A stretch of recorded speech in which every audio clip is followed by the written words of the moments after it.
What are we doing? A podcast. Oh yeah, forgot about that. All right, I suppose you may as well. Hey you and welcome. My name is Mike. You're listening to yet again another episode of the That Chapter podcast. What are we talking about? We actually have, it's a good thing we did do, because we do have a spooky one today. We do have a spooky one today, yeah. Yeah, I do love the spooky ones. This is a great one. This is one I've never heard before. You brought it to my attention. You gave me the book, and it's amazing. It's crazy. Yeah, exactly. This is the story. This is a story. I talked about this on my YouTube channel a couple of months back, maybe about a month back, maybe a little bit more. The Nahanni Valley. So in the video, it was in my National Park Horror Stories series that I do, where I talk about tree stories from. Well, it's pretty much exactly what it sounds like. So I don't think I need to explain. But so one of the stories anyway was basically the story of the Nahanni Valley. It's something I've been researching and reading and hearing about for years.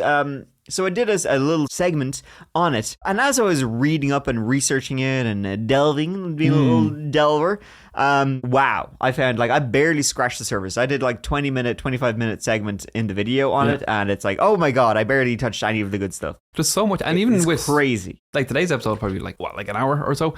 We're still going to barely scratch the surface. Oh yeah, it's just so much to it. Exactly. This is a crazy story. It's honestly one of those stories I've highly enjoyed researching. This one. I love these kind of spooky national park, urban legendy kind of stories. It's a lot of fun. But a shout out to the Legends of the Nahanni Valley by Hammerson Peters, by the way.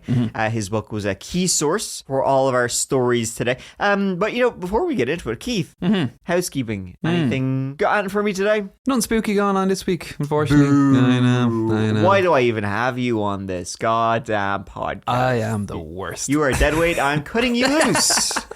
All right. Yeah. He gone.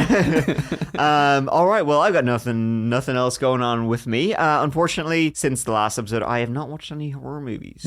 But you are going. Last week you talked about watching some Korean movies, and this week you're actually going to Korea. Well, actually, my good sir, by the time people listen to this, I will be back from Korea. So, folks, that's a little how the sausage is made. So, if you are hearing this and want to see how I get on Korea, check out my Instagram. I probably posted maybe one picture. I'm really bad. I have I don't know what the word is, but totally stopped using social media. Full stop. It's hard to keep on top of. Yeah, I tried to do the weekly thing on to add a couple of photos on my Instagram, give a bit more visual to what we're doing. Sure. And every morning I'm oh my god, I completely forgot. It's I try to go up in the morning, and then it's at 1 o'clock on my break. I'm oh shit, yeah, right. It's hard to keep on top of. Exactly. Well, I mean, I think for me it's as well, having been doing this for many years, I'm just I just want to make my videos and then just not be on the internet ever again. It's I just want to post my videos or post an episode of a podcast and then just not look at Google and just go and touch grass, as the kids say. But you know what, having said that, go check out our Instagrams, both mine and Keith's Instagram. We have two separate ones. We're not one of those couple who have a joint. I never even thought it. We should. Well, maybe we should have one for a podcast. Oh, that's good to do. Instead of having two separate ones, we should have a That Chapter podcast Instagram where we can post pictures of us. That's actually a good idea. That we should do that. Write that down, folks. You are listening to us come up with the idea for a That Chapter podcast Instagram live. We actually should. We should. Yeah. That way, if we both can have access to it, you can post pictures on it, and other than that, I can post funny things. Yeah, cool. We'll do that. That's a good deal. Let's do it. Great. All right, folks. It won't be in the. Maybe it will be in the description of this one. I haven't got a pen, so I haven't written it down. So we probably will forget. We will forget. In fact, folks, we'll keep you updated. But just check in the description. There will be some Instagram there. Mine, Keith's, or the podcasts. So give it a go. But now let's get into today's story. This is the story of the Nahanni Valley, or, as I like to call it, little known thing, the Valley of the Headless Men. Yes. Thank you. I came up with that myself. I decided I'm going to name it that. So anybody else who decides to call it that, pay me royalties. Yeah. Give me money. Yes, my PayPal is also in the description. Money please, money now. So the word Nahanni comes from the First Nations tribe of Dene, who live in northern Canada, specifically the Northwest Territories, where this story, or rather the multiple stories we're going to be talking about today, they all take us there. So imagine, the Nahanni area, it's this extensive mountain range. I mean, you really think of it as the Valley of the Headless Man, one single valley, but it's not. It's actually multiple valleys spread over quite a large area. It's like a mini little mountain range. It's very unusual looking as well, the mountains here. I found if you look in pictures of it, they're like fingers or like spiked. They're not kind of like round top usual mountains. They're very like pinnacles. Jagged. Jagged. That's the word I'm looking for, Keith. So the Dene peoples, or the First Nations people who inhabit this area, or the Athabascans, as they're also known, are in fact made up of roughly 21 different tribes. But the overall grouping, in this case of the First Nations folk, is just the Dene people. Nahanni, in their language, means river of the land of the Naha people. The Naha peoples being another tribe of First Nations folk who lived in the area before the Dene did. They lived in what we call today the Nahanni National Park Preserve. And as I said, folks, wow. Wow is probably the only appropriate word when you're looking at pictures of this. It looks almost otherworldly, this valley and these ranges. The national park is located in the distant northwest of Canada. It's the kind of place where if you ever wanted to live without ever seeing a single soul, that's where you'd go. You enter into Google Maps and Google Maps has to do a spit take. Really?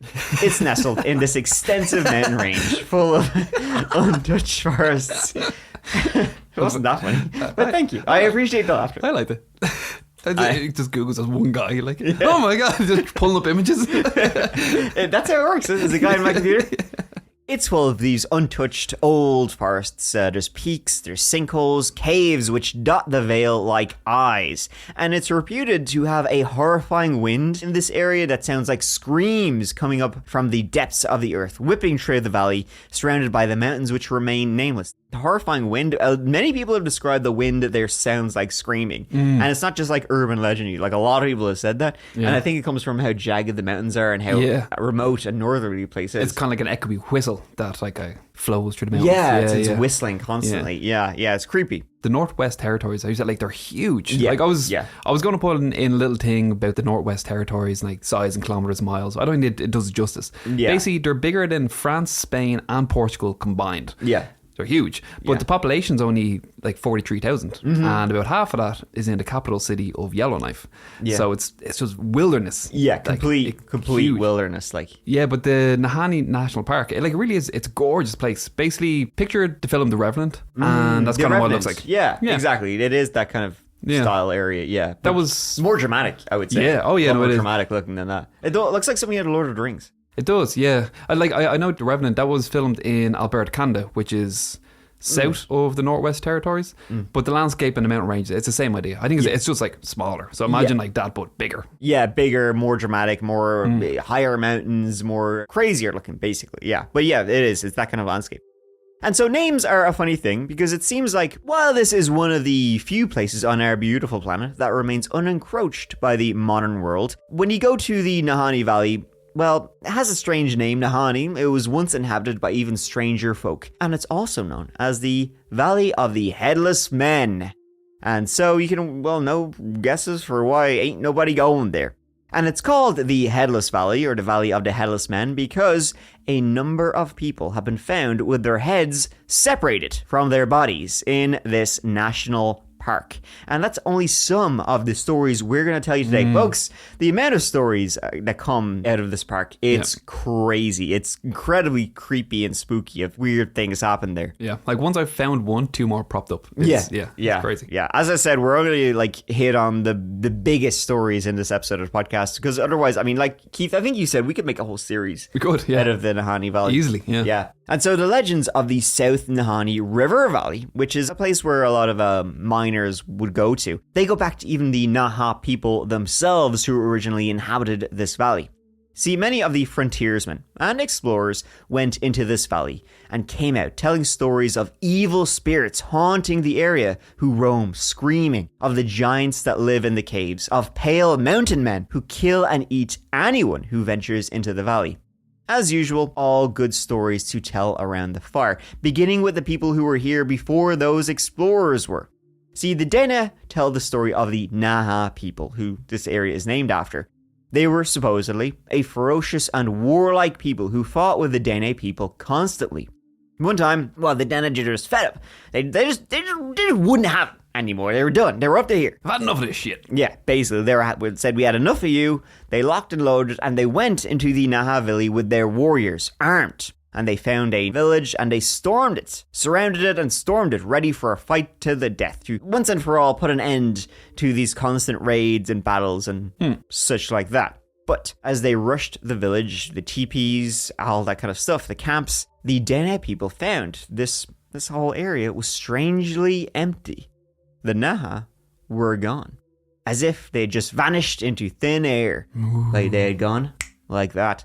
Freaked out, the Dene warriors fled, and the Naha people were never seen again. Oh, that's creepy. It's a good story.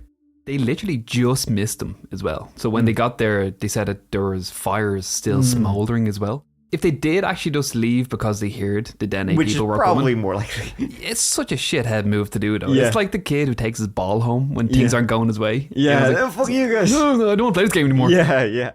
And so the Nahanni Valley remained quiet for many, many years after this legendary tale of a vanishing tribe, up until the late 1800s, in fact. In the summer of 1897, word spread of the famous Klondike gold mines, which were in the Yukon. So this is west of the Northwest Territories and west of Nahanni. So men and women from all across North America raced to, get their piece of the action.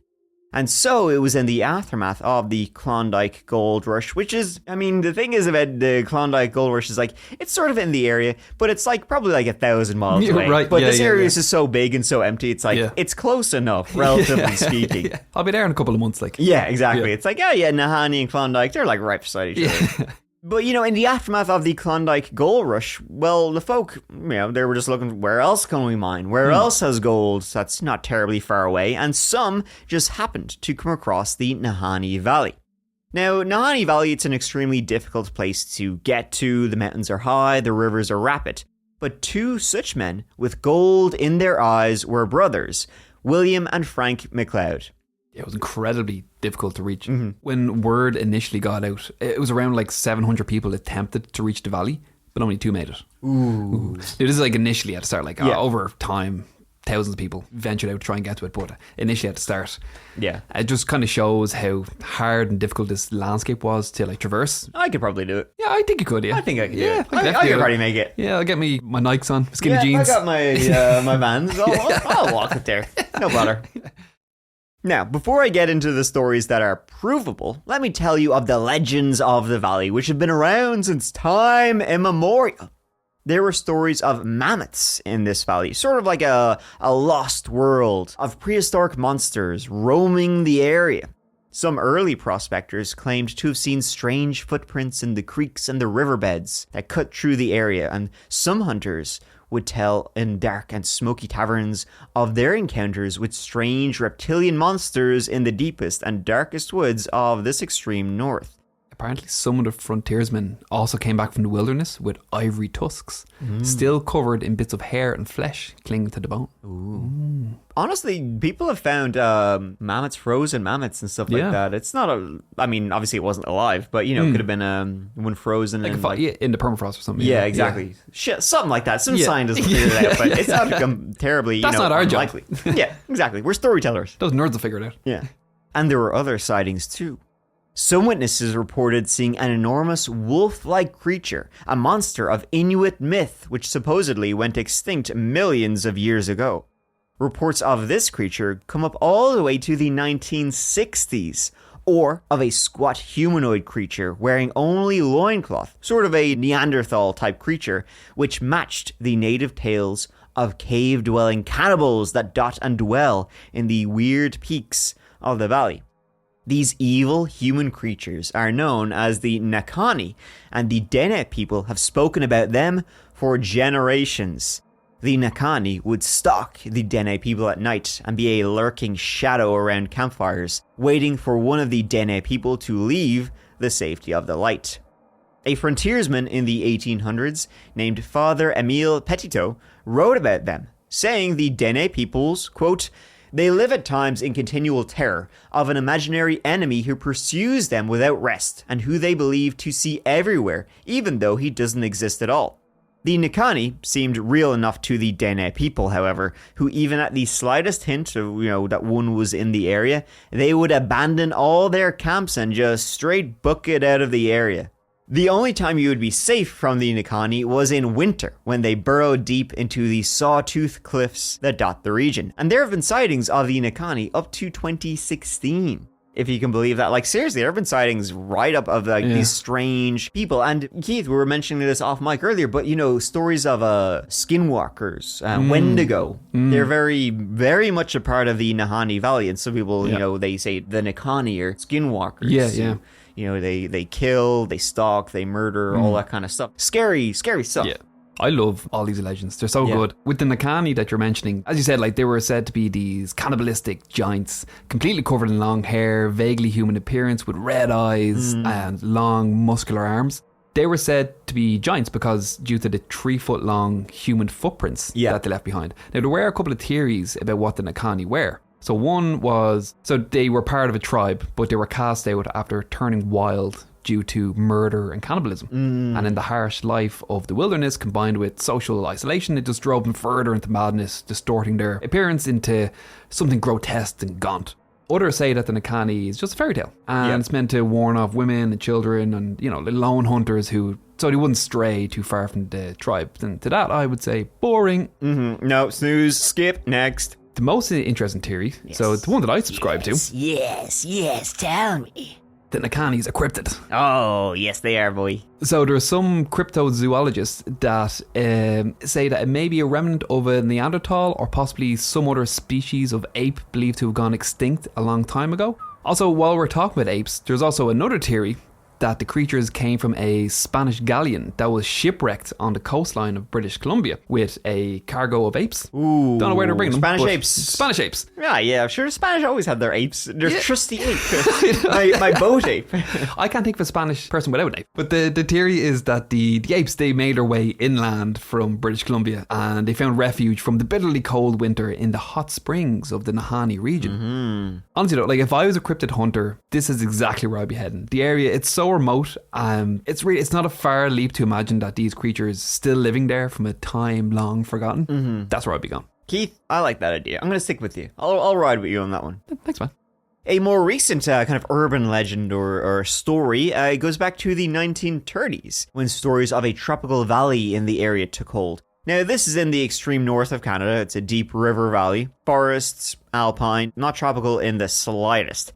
But tales grew and spread of a hot, almost prehistoric valley filled with springs, ferns that grow 30 feet high, with endless wildlife, strange, unique flowers, like a valley plucked from the Jurassic period and placed into northern Canada. Once again, this lost world type idea, maybe there's even dinosaurs there, a Valley of Eden, and many expeditions went to find it, but they never did.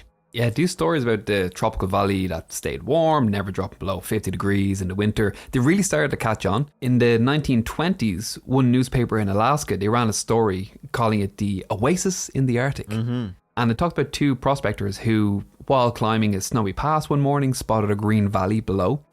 And they were curious, so they went down to check it out. And they found it was so hot that their furry snow gear was too much. Yeah, it was too hot. Sweating. So the place, it was full of thriving wildlife, and they even found some strange tracks, which they swore were made from mammoths. There were several other accounts published by the Alaska Weekly in the 1920s, so by the time the 1930s came around, most prospectors and woodsmen of the north, they'd hear the tale of the tropical valley. And that's when the expeditions began to search for it, which you're mentioning. Some of these expeditions, they did find valleys with hot springs, but none on the scale that had been reported where the heat from these springs could support like a thriving, diverse ecosystem. It was literally just some hot springs alongside the river kind of thing. Yeah, like pretty much. Very small, yeah. However, even though it's pretty much confirmed to not exist, the legend of the tropical valley is just one of two myths to be resolved. So there's definitely far more sinister myths to the Headless Valley, which have yet to be resolved. In 1897, a number of miners went into the area, hoping that the Nahanni Valley would be a shortcut to take to get to the famous Klondike Valley, the gold-heavy region in Yukon. Only a few of those miners survived the trek through the valley, leaving behind weird cabins made with vertical logs as opposed to a normal traditional cabin with horizontal logs. Who knows what really happened to that group, but an explorer who was later in the valley and found their strange cabins wrote, quote, "There was an eerie, uncanny feel to them that could not be wholly accounted for by the silence of the place. Hidden away of this snai, which is kind of a Canadian word for backwater, and removed from all the rush and turmoil of the fast water, or by the dark old trees with their long grey-green streamers of moss that swayed in ghostly fashion at the faintest whisper of a breeze. There was something wrong about those old cabins. Something happened there to the men who built them." Spooky. Yeah, spooky. So, now let's talk about William and Frank McLeod. They were sons of Scotsman McLeod and had lived in Northern Canada most of their lives. They were very experienced frontiersmen. In 1904, while living in Fort Liard, a couple of natives had come in and paid for their supplies, to keep them going throughout the winter, in solid gold nuggets. Oh. When asked as to where'd you get that gold from? These natives were reluctant to say, but eventually they said that they found these gold nuggets in the Nahanni Valley. And so, the brothers, after getting their stuff together, equipped with all manner of gear necessary to get some gold out of those mountains, set off up the Nahanni Valley, determined to make their fortune. They got themselves a boat, a little canoe, and set off up the river, looking for the first place to do their panning and digging. But these two brothers, Frank and William, never returned. Ooh. It was three entire years after they set off, that Frank and William's younger brother, Charlie, who also lived in this area, well, he was already fearing the worst, and he gathered After 3... God, it's been 3 years since I've seen my brothers. I'm getting a little worried about them. Well, this is an area where, these people would go away for months and years, hunting and tracking and stuff. It wasn't that weird to not see them for an extended period of time, but I guess 3 years was a bit much. It is mad, though, isn't it? Yeah. And so Charlie McLeod, he gathered a search party to follow his older brothers upriver and see what had happened, had they even made it to the Nahanni Valley. Now, Frank and William were both very experienced in the wild, but this was just too long, and, well, no word after this long, they really did become concerned. And it wasn't only that. A few weeks before Charlie started to become really, really worried, an abandoned canoe was found floating downriver, and it was believed that that was William and Frank's canoe, so that couldn't be good. Something gone wrong, yeah. Mm-hmm. So Charlie's little group, it was a mixture of fur trappers, ex-Mounties, indigenous folk. They all went up that very same river William and Frank had, looking, the entire way, scanning the shorelines the entire way as they went upriver on either side of them for any sign of human life. I mean, you see the first sign, it's going to be them. Nobody else lives here. They did find, at one point, a stretch along the riverbank where trees had been cut down, and there lay a runner. Written on it was, "We have found a fine prospect." It was believed that William and Frank had written that, the fine prospect being gold, hopefully, or ideally, a gold mine they maybe had found. However, they continued on upriver, up the Nahanni River, and eventually then, after a few days finding that note, they made another discovery.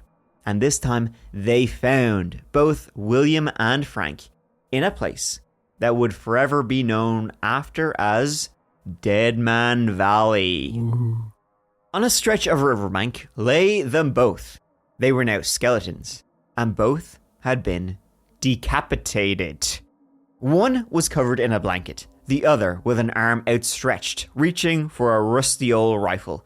It appeared like one of the brothers had been attacked in his sleep.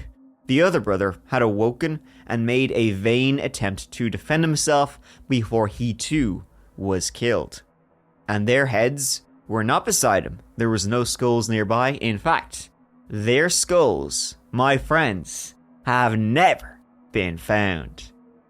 They both lay on the riverbank in full view of anyone who might want to follow after them, almost like their bodies were placed there as a warning to stay away.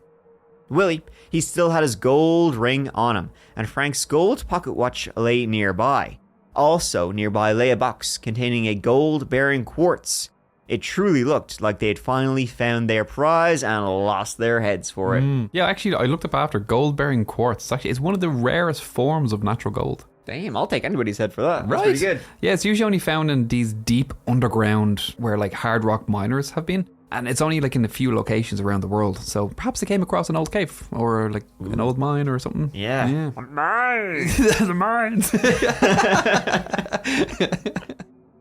Charlie, he buried both his brothers, marking their graves with a simple wooden cross, and returned to the fort to alert the RCMP that both his brothers had been murdered.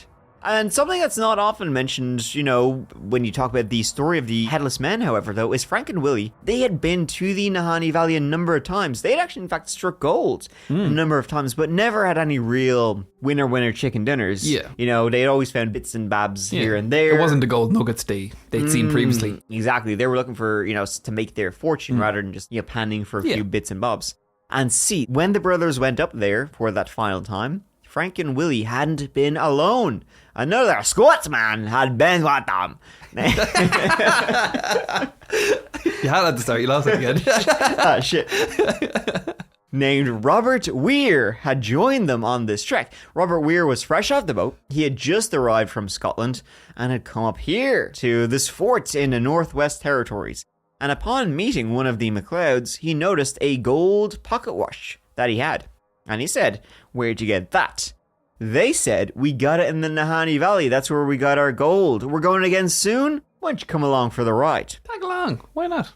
Robert, along with Willie and Frank's heads, was never found either. People began to think, did Robert kill both Willie and Frank?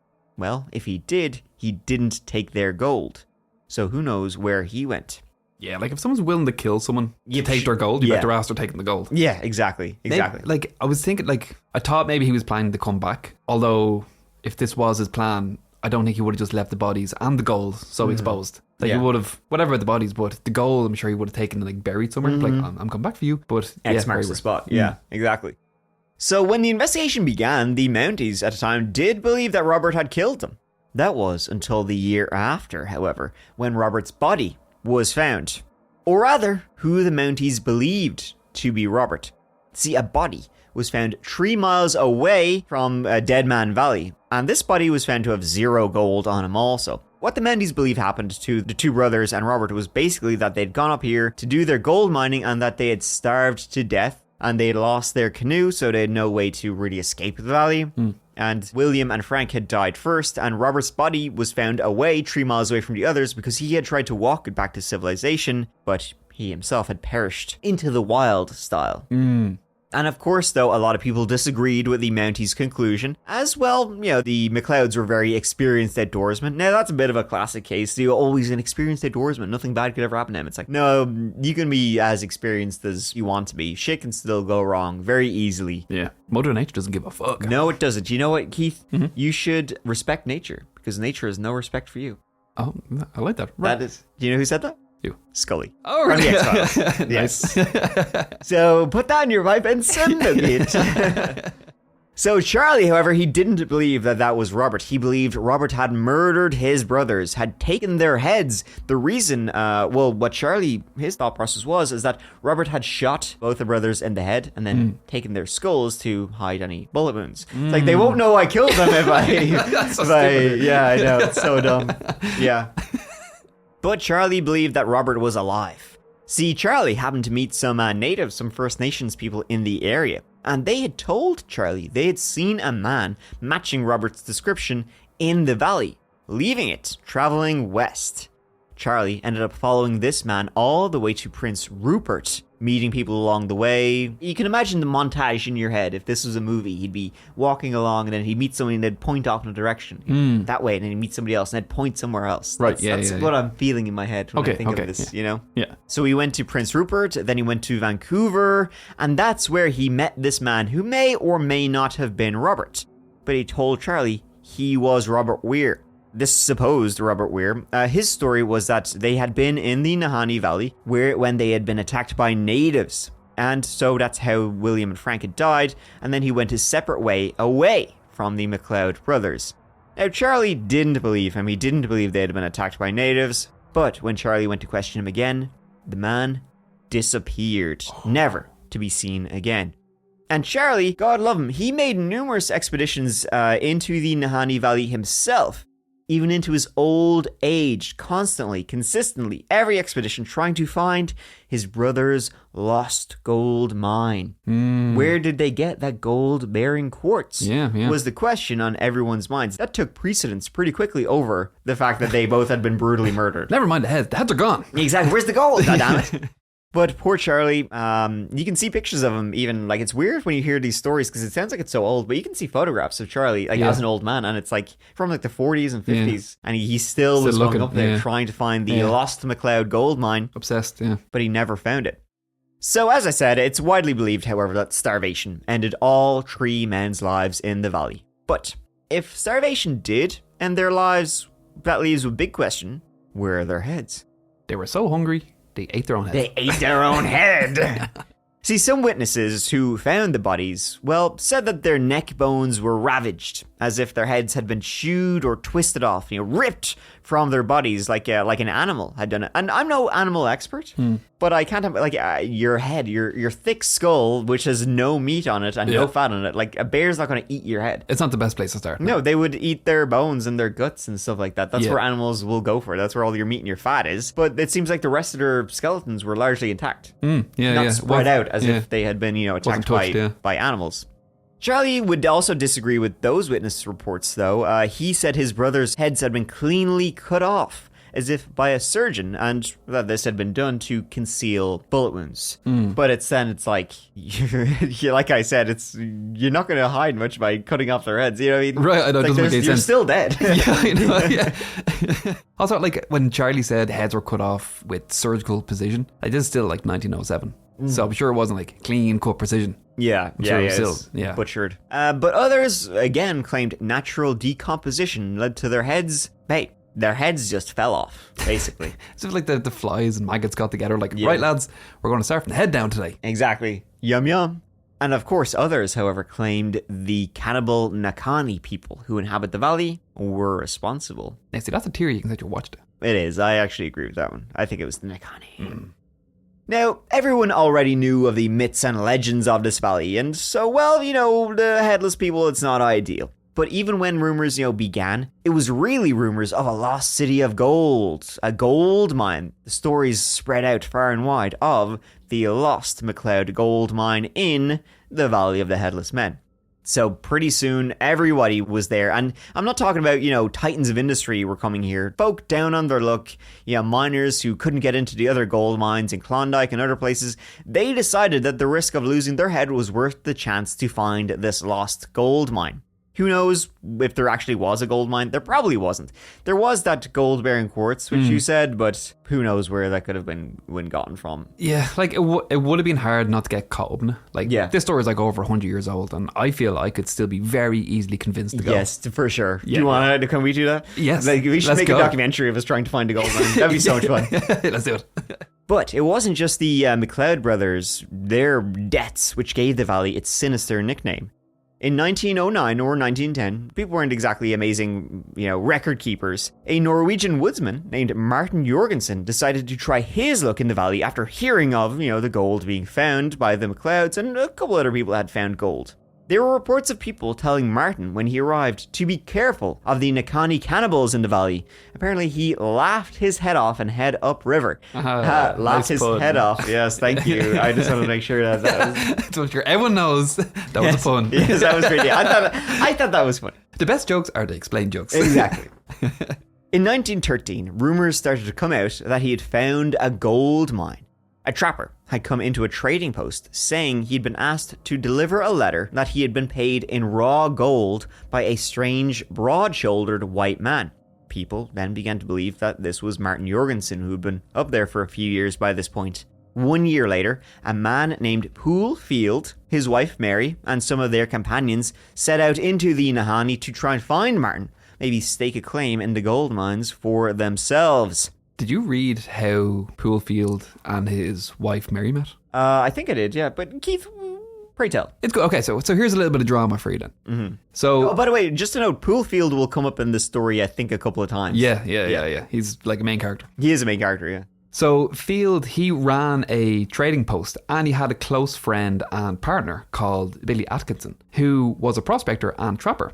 Now, Billy, he was he was initially married to Mary. However, during a bar fight, Billy, he beat a fellow trapper to death with a glass bottle, and he was convicted of manslaughter. Mm-hmm. Now, while serving a 5-year prison sentence, his wife Mary went to live with his good old pal, Poole Field, where she would work as his housekeeper, keep her busy. Yeah. Anyway, one thing led to another, and Field and Mary, they got married while Billy was in prison. But the letter you mentioned, that was delivered to the trading post from Martin Jorgensen, and was addressed to Billy. But he was still in jail, so his now ex-wife, Mary, accepted the letter, which contained the message that Martin had found the gold along with a map. So Field he'd done very well out of this. He got the girl and he got a map, the gold. Yeah, exactly. That would neither of which were meant for him. Yeah, right. Yeah. Quick aside as well, that during Poole Field's trip to find Martin Jorgensen, him and his companions, they were reportedly stalked by the Nahanni the entire way up through the valley. He would say you could see them stalking them and watching them as they traveled throughout this entire area. Apparently they had a couple of encounters with them. That's creepy. Yeah, very, very spooky. You could say, it's just imagine walking through these valleys and these forests and seeing people, in the distance, like watching you, staring at you. You'd get such a quick little snippet glance because they're so well used to the elements in the trees. I'm sure it's just like a quick little, what was that? And and they're gone again. Exactly. Yeah. And of course, when they would try and talk to them or shout at them, there was just no response at all. They eventually found a trail deep in the forest, which they found led to Martin's cabin, a small cabin located beside a creek.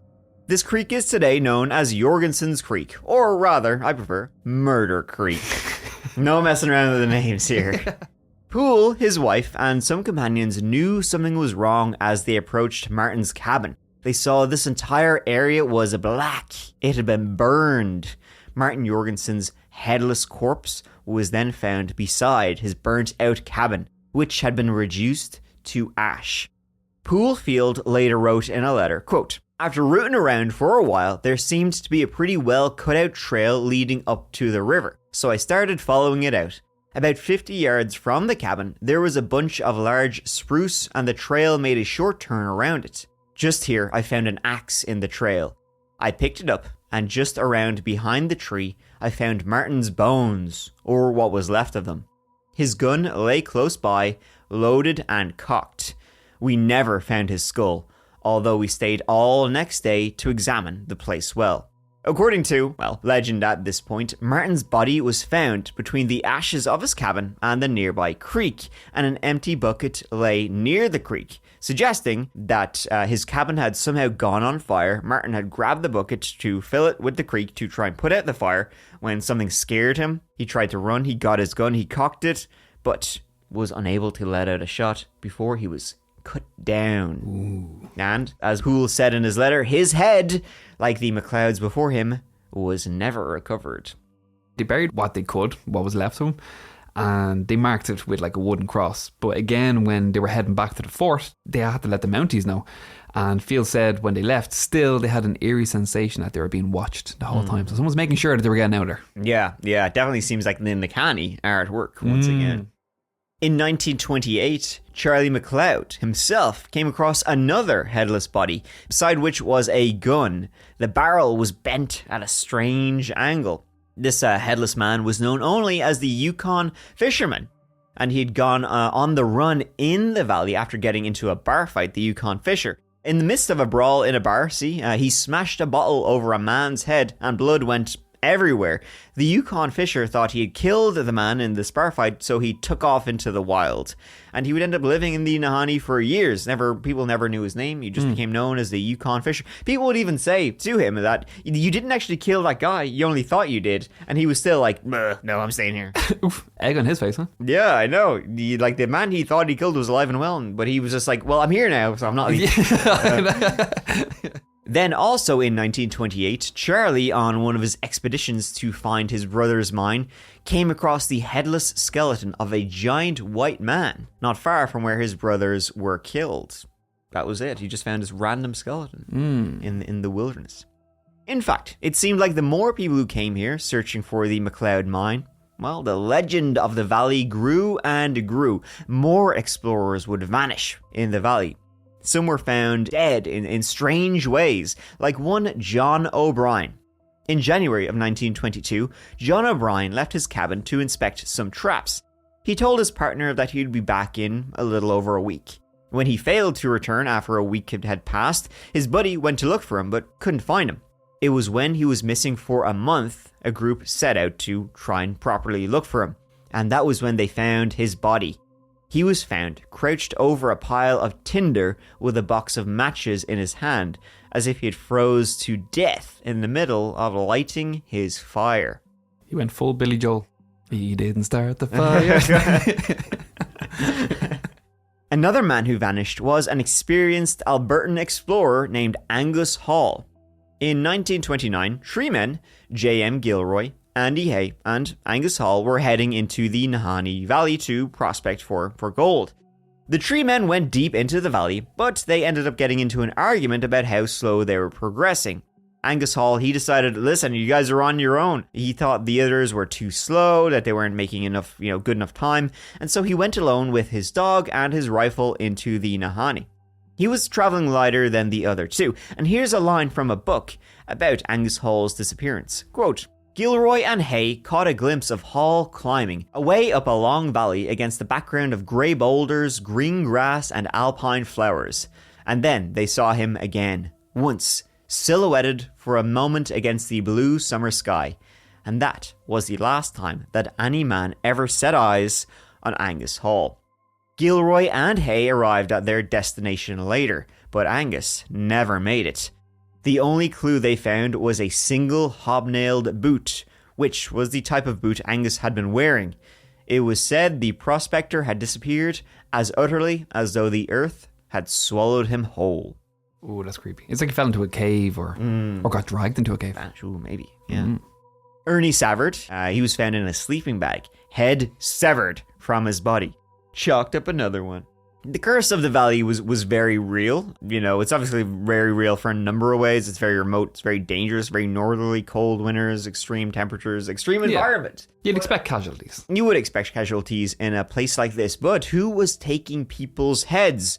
Although most whispered, about the legends, others said maybe rival gold miners who might want to give this place a terrifying atmosphere. Well, they were taking people's heads. They had been killed over arguments over gold and would remove their heads to make it seem haunted and spooky, so other prospectors and explorers might, give it a second thought. Yeah, steer clear. Wide berth. Completely backfired though, didn't it? Yeah, exactly. More real caught there than ever.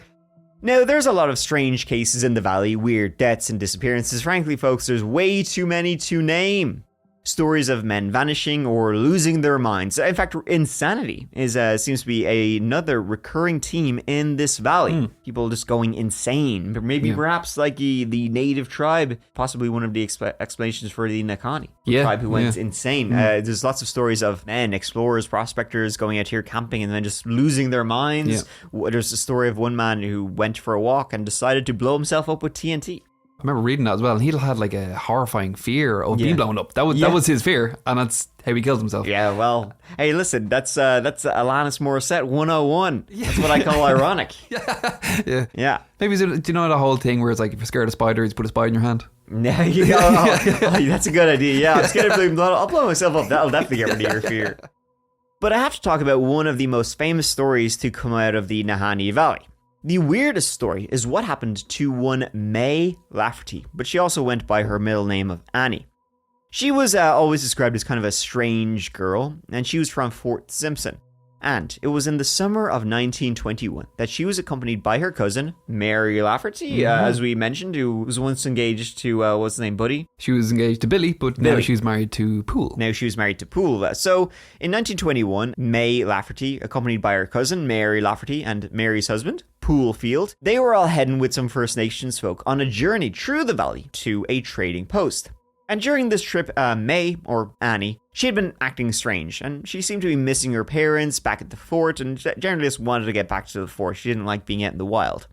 And so one day, while they were going through this trail in the Nahanni, she simply vanished into thin air. They all began searching for her, at first simply thinking she'd wandered off trail, The entire group grew increasingly panicked without finding her. As you can imagine, of course, her cousin Mary, Mary's husband Poole, and then all of these First Nations people, they found no trace of her. Like they were looking for her. It was like she had just simply vanished. It was very strange. What I found really interesting from this was, as you were saying, that they found her acting really strange up to that point. Like one of the frontiersmen described her as neurotic. And then another woodsman said that very often she appeared to be quite depressed and wanted to be back with her folks, which you were mentioning, back with her parents. I just find it really, like, these were hardy frontier woodsmen who, you know, they were a bit cracked to be living there in the first place. Yeah. To notice that she was acting strange. She must have been acting really, really weird. Yeah, exactly. Yeah. They weren't exactly emotionally, sensitive. Not a good baseline. Yeah. Exactly. To girls and whatnot. But it was eventually Poole Field and 5 native hunters. They found Annie May's trail. They determined she had walked off the path for some strange reason and into the deeper woods. But weirdly, as Poole and the others followed Annie's trail, it became more and more bizarre. Now, these were 5 hunters and Poole. 6, fit, strong hunters, but they simply couldn't keep up with her. It was as if May had flown through the woods or something. They ended up following her trail for 9 days. It was completely insane. They should have come across her, as they would be able to travel a lot quicker than she did. But as she went deeper and deeper into the woods, through forests and brambles, things should have ripped her to shreds. They never found her. Her trail just seemed to go on eternally. They found pieces of her clothing along the way, like caught on tree branches and stuff. Just never her. She somehow even managed to climb cliffs the hunters could not even manage. Here's one excerpt. I'm reading a lot of excerpts today. So this is from one man's diary who was a part of that group. So, quote, "By now she had gotten into rugged country, where she had to do some very steep climbing. She must have been without fear, for she climbed some cliffs where the men were afraid to go, and had to go away around and pick up her track on top. About the 5th day, the hunters came to the bottom of a very rugged high cliff, which was actually the side of a 5,000-foot mountain. Her tracks were visible at the bottom, but they could find no sign that she had turned to the left or to the right. Poole Field said that there was just no way that any sane person could possibly have gone up that wall of rock. There was an indication that she might have tried, for there was a narrow shelf-like ledge up for 100 feet or so. Some of them went part way up, but turned back. Poole thought for sure they'd come to the end of the trail, but they worked their way round to the top, and sure enough, there was her track again, heading south and east. Sane or not, she was heading in the direction of her home, which was Simpson. They followed for 4 days after that, before finally giving her up for dead. Her trail just went on and on and on. They just gave up. They assumed she had died, and she was never found. They never had an answer to what happened to May Annie Lafferty, and it was strange how she just seemed to fly up mountains. I mean, one explanation was, was she being dragged by an animal? But no, there was no signs of any animal. Yeah. And again, even if it was an animal, they would have caught up with it, and they would have seen the tracks. Yeah, they were following her tracks. Yeah. They ended up naming the creek in her memory May Creek. Although, I don't know why they gave up looking for her. It's not like they lost her tracks. Yeah, they just said it just kept on going. So eventually, they would have found her. I think the idea would have been it was taking them, like, you don't really want to go off script when you're in a place that's so remote. You only have a certain amount of supplies with you. They couldn't keep going this way without needing to go back and get more supplies themselves. They had their own mission they were trying to get to. Yeah, the gold. Yeah, the gold, Keith. Most importantly. Look, I'm tired. Let's just name a creek and go home. Yeah. And there's one final little postscript to May's story, and this is one which I feel like I've only ever heard rumors of people talking about this, because I've never been able to find any writings of this story, but allegedly, this is like, okay, I know all of the stories in this tale are sort of legendary and allegedly, but this is the most allegedly out of all of them, is that when May Annie Lafferty's disappearance was reported in like the newspapers in this area, a hunter named Big Charlie came forward saying he was awoken in his tent one night by the sound of rocks falling into a nearby river. He peeked his head out to see what the source of these falling rocks was, and the moonlight illuminated a naked woman on a nearby hill. Was it May? Maybe it was around the same time and not far away from where she had disappeared.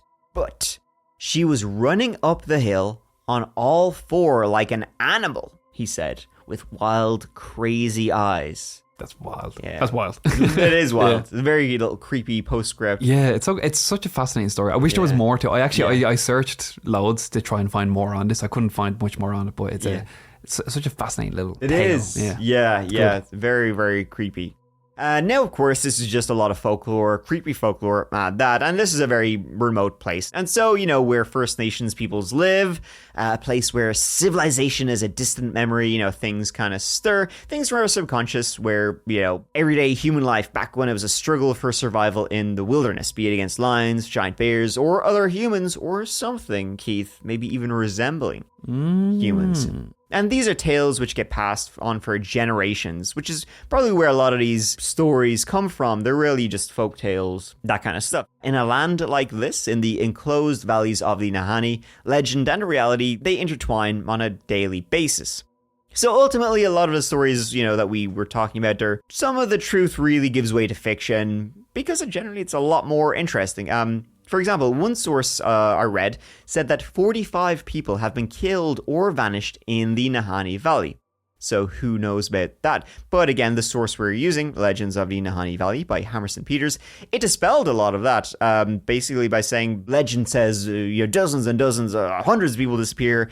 But the very nature of the valley would mean that yes, people would disappear, but it doesn't mean they were killed or something bad happened to them. A lot of these people would just go into the valley. They were miners, maybe itinerant peoples who would go into the valley and leave the valley and not tell anybody. Hammerson Peters, he would find through his sources, he would be able to track down those people.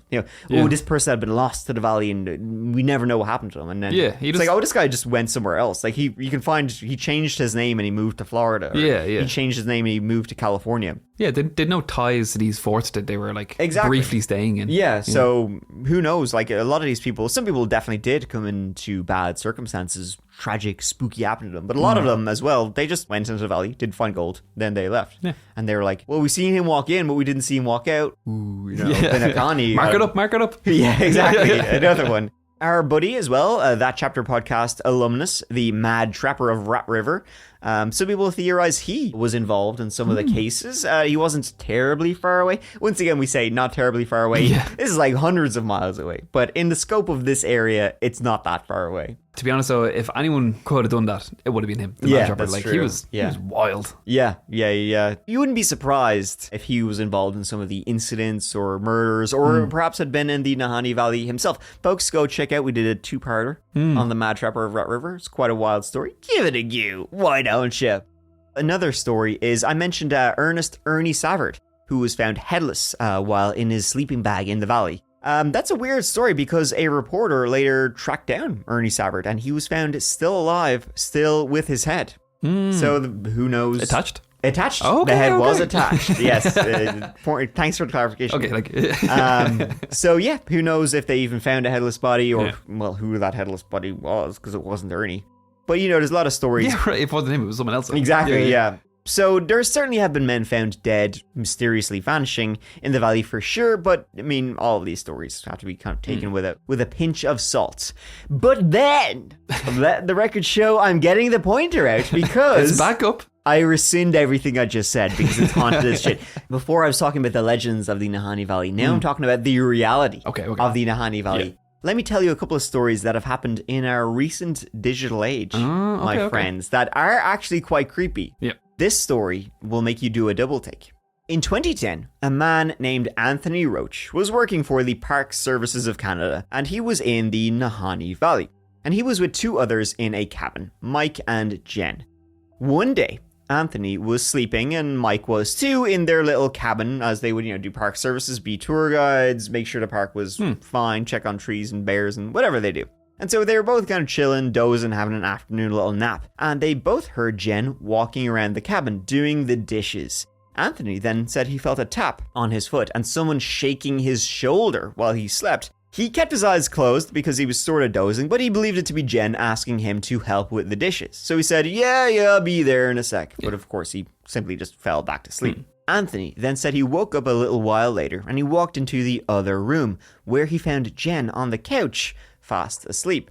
He awoke her and asked her what was going on. She said she had been sleeping for a while and she hadn't touched the dishes at all. So who was making the noise with the dishes and whom had come in and tried to wake, touched, Anthony Roach as he slept. That's weird. Creepy story. Yeah. Then, this Anthony Roach guy, this park ranger fella, he had another story to tell. Anthony, this time, he was in the woods with 3 other co-workers. They all worked for the park services one summer's day. And so they were filming a promo video for the Nahanni National Park. They were out there filming, oh, look how beautiful it is, come and camp out here, blah, blah, blah, blah, blah. Yeah. So they were at this day filming stuff, and, Anthony was kind of showing them around. And as evening approached, they began to hear a weird sound from the woods. Anthony, specifically, because to him, it was unmistakable. It wasn't a raven. It was the sound of a man imitating the sound of a raven. Ooh. Incredibly creepy. Anthony said this was very weird. Very strange. And he knew it wasn't a raven. It's like one of those cases you can clearly tell that's a person. And he said he used to make that sound himself when he was a kid. Something Kai. Yeah, exactly. What's all about? Who's making that sound of a raven? But yeah, very, very weird. He said it was basically a man just going, call, doing a good one, but it definitely wasn't a real raven. Yeah. Somebody in the forest was doing it at them. And he said this was deep in the valley. He thought they were the only people around here for miles and miles. Then, he said, almost immediately after he heard that, they heard a woman singing. Ooh, that's weird. Yeah, that's Anthony said him and the others, these are park rangers. They were like, nope, we're out of here. No thanks. We don't want to have anything to do with that. That reminds you of the what we mentioned earlier on, the skinwalkers. Yes, exactly. So for people who don't know, skinwalkers, they're evil figures from Native American folklore that they have the power to mimic and take the form of various animals and people. Now, this folklore, it generally comes from native southwestern American legends, but apparently there is a similar creature in northern indigenous tribes. However, they're not to be named or shared outside because to talk about them can summon them. Ooh. Which is creepy. There's another one. There's the Wendigo as well, and that is from native North American folklore, and that can also mimic human voices in order to lure people in and draw them away from civilization. Maybe this was a Wendigo then. It could have been a Wendigo. Yeah, so basically a Wendigo, it's a humanoid monster with fangs, antlers, and glowing eyes. And it devours its victims or possesses their spirit and turns them evil. It also has, as I was mentioning, the ability to mimic human voices, which would lure them away from their group so they can get them one-on-one. Yeah. And then once isolated, it would attack them and then feast upon them. Ooh. So the story of the Wendigo comes from native North American folklore, as I was saying. And the story, it changes depending on who you ask, but basically a Wendigo was once a lost hunter. During a brutally cold winter, this man's intense hunger drove him to cannibalism. Then after feasting on another human's flesh, he transformed into this crazed man-beast, roaming the forest in search of more people to eat. There's a famous case of a suspected Wendigo possession, and this occurred in central Alberta in 1878.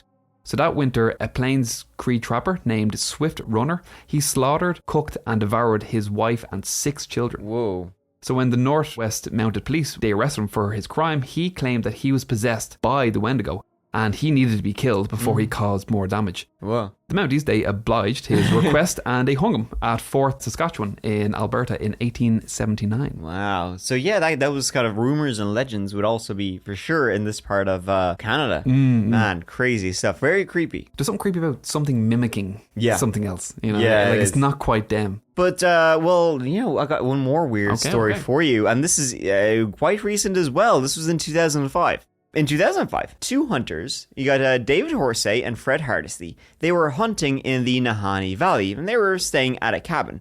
The owner of that cabin, Rod Gunderson, he left them for a few days. He had to go into town, get supplies and such. And when he returned back to his cabin in the Nahanni on June 16th, 2005, his 2 buddies, David and Fred, they were gone. And there were no signs as to where they went to, but there were signs, and boy oh boy, there were signs galore. Rod Gunderson, he contacted the authorities, and a search began throughout the valley, but there was no evidence as to where they could have gone. Only strange fires lit the surrounding area of his cabin. These little strange fires were surrounding it, like in patches. Then there were some more clues, and they were unsettling. The official search for the 2 missing hunters, it only lasted 1 week, but the family, they didn't give up. They kept on going through the Headless Valley, And then in week 2, they finally found them. On June 27th, David was found in some thick bushes 2 miles from the cabin in an area, it's always creepy to say, previously searched. Always unsettling. He was found to have died of hypothermia. Even though it was summertime, it can still obviously get very cold at night. But why was he out here alone? How did this happen? He was also found, strangely, with burn marks on his hands and burn marks on his arms. And his shirt, strangely, like there was a hole in his shirt. It was very weird. It was as if he had been shot, like a hole from a gun, but there was no markings on his body. Okay, like it was like a little like a burn hole from a bullet. Yeah. Yeah, but there was no trauma to his body at all. The medical examiner would say it was hypothermia. So both, these were experienced outdoorsmen who wondered frequently what had driven them out of the cabin, and where was Fred. The following week, Fred was found, and he was found floating in the Nahanni River. He was found to have drowned. Now, the RCMP have ruled both deaths as accidents, but the family have said they are not satisfied with that. They believe something happened. Allegedly, bullet holes were found inside the cabin, as if, people had been shooting guns inside, so they began to think, was there a gunfight? But neither were found to have been shot or had any markings like that. The door to the cabin was also found to be locked. Small fires were found around the cabin as if they were trying to keep something away. It was almost as if they had been trying to keep something away from the cabin. Something had got in, and so they had fled the cabin. Yeah, and then they both died separately. They were too afraid to go back to the cabin. Yeah, and they got split up. Well, that's creepy. Exactly, it was weird. And so David's brother said, quote, "There were bullet shots all over the place, and there was gunshot in the floor. The picture is bigger than just 2 guys, one who died of hypothermia and the other who died of drowning. There was something else that happened before all that came down, but we just do not know what it is." And the RCMP refused to reopen this strange case. Just another one in the Valley of the Headless Men. That's good. It's good. Yeah, it's a creepy. crazy. That'll do for this whole episode. Yeah. Truly, we could go on. In fact, I suggest maybe we'll come back for a part 2 sometime. Not the next episode, but maybe. Well, there was a load of other stories that I came across. Not necessarily just in the Nahanni Valley, but kind of similar ones. That are just as creepy and terrifying and strange and very weird. And I think it's something that we're going to revisit for sure. You know what? We'll revisit some park horror stories or something at a later stage for sure. But this will do it for this old one, because really go check out the book as well. Legends of Nahanni by Hammerson Peters. It's a really, really interesting book. He tells all the stories we were talking about. But he also he's kind of like one of these guys who writes about legends, but he's not that much of a shit talker. He's not just like he does also say this is what likely happened or whatever. It's pretty interesting. It's very unbiased. I actually really enjoyed it. I read a lot of the book. I want to reread it again without being rushed for. I want to sit back and enjoy it. Rather than having to we got to put an episode again. Yeah. So definitely, because it's really well written. It's a good book. Yeah, great book. Definitely go read it. All right, so that'll do it for this old one. Thank you so much for listening, everybody. I hope you enjoyed this whole episode of the That Chapter podcast. As always, thank you again for 100,000 subscribers on the YouTube channel. Please check out the That Chapter podcast YouTube channel, where you will find some video content coming soon. So look forward to that. But until the next old episode, please take care of each other and yourselves. And I'll see you. All right. Thanks, guys. Bye.